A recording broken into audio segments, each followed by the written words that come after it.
sabihin mo. Number 1 Energy. Pangga, energy kaibigan mo. Pangga, energy ang numero 1. Kagat tumango na at isigaw. Sabihin mo, energy! Pag sabihin radyo, sabihin mo, energy.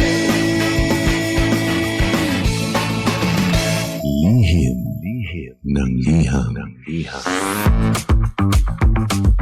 Ang pinakamakulit na girlfriend mo sa balat ng radyo. Isang magandang morning sa inyong lahat! Ako pa rin po nag-iisang girlfriend mo sa radio. My name is Lindsay.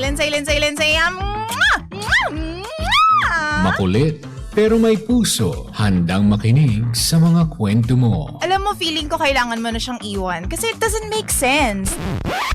Ang kwento sa lihim ng liham.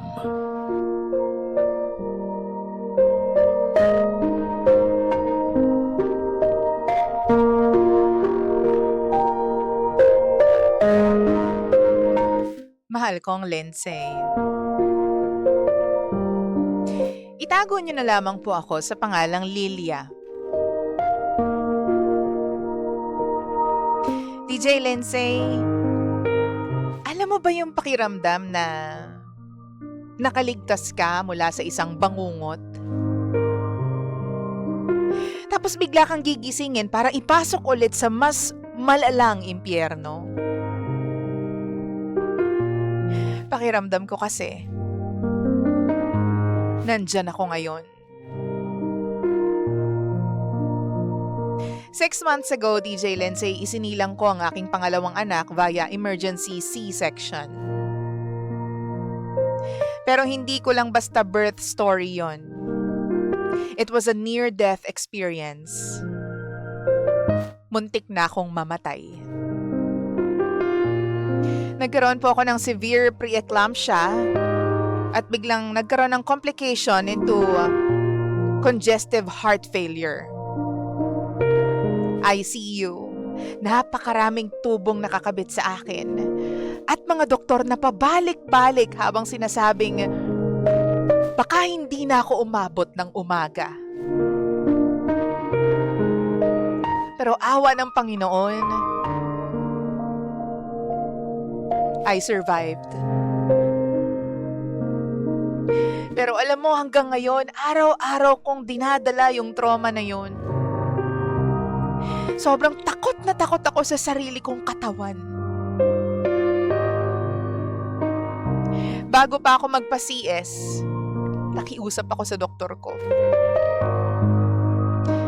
Sabi ko sa OB ko, Doktora, paki-ligate na po ako. Ayoko na po. Natatakot na po ako. Pero ang sabi niya sa akin, masyado pa raw akong bata. At baka magbago pa yung isip namin ng asawa ko. Para bang may say pa yung ibang pangarap ng tao para sa akin kesa sa sarili kong buhay. Napakiramdam ko nakatabla na nung oras na yon. DJ Lindsay, pagka-uwi ko sa bahay, nakiusap ako sa mister ko. Sabi ko, ayoko nang mag-birth control pills. Ayoko na rin ng Depo shot. Kasi naging dahilan yun ng malalang depression at hormonal imbalance ko noon. Sabi ko sa kanya, baka pwedeng ikaw naman. Baka pwedeng ikaw ang magpa-vasectomy. O di kaya naman gumamit man lang tayo ng proteksyon.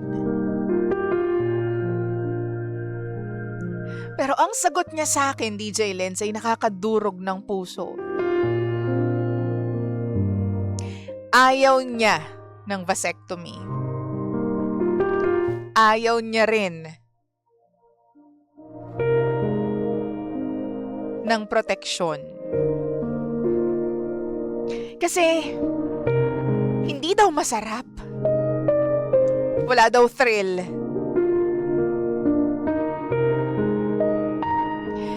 Kaya naman sumugal kami sa calendar method. At katulad ng inaasahan, natalo po ako. Kagabi lang, DJ Lindsay, nalaman kong 6 weeks pregnant na po ako. 6 na linggo na. Nung nakita ko yung 2 linya, hindi saya yung naramdaman ko. Para kung sinentensyahan ng bitay.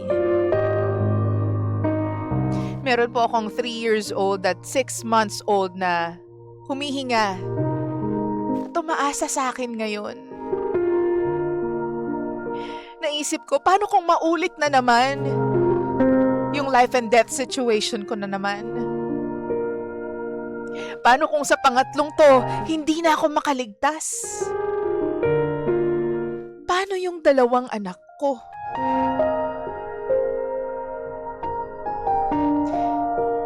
Naglakas loob akong sabihin sa asawa ko na naisip kong huwag ipagpatuloy ang pagbubuntis na ito. Kasi sabi ko, hindi ako sigurado sa katawan ko. Hindi ako sigurado sa kaligtasan ko. Sabi ko, gusto ko pang mabuhay ng matagal para sa 2 anak ko. Kasi kailangan nila ako. Kasi kapag nawala ako, wala nang ibang magmamahal sa kanila ng tulad ng pagmamahal ko. Pero imbes na pag-intindi, galit ang nakuha ko. DJ Lindsay, pinagmukha niya akong masamang tao. Kaya ngayon napapatanong tuloy ako, masama ba akong ina? Kung ang gusto ko lang ay mabuhay para alagaan yung mga anak kong buhay na ngayon.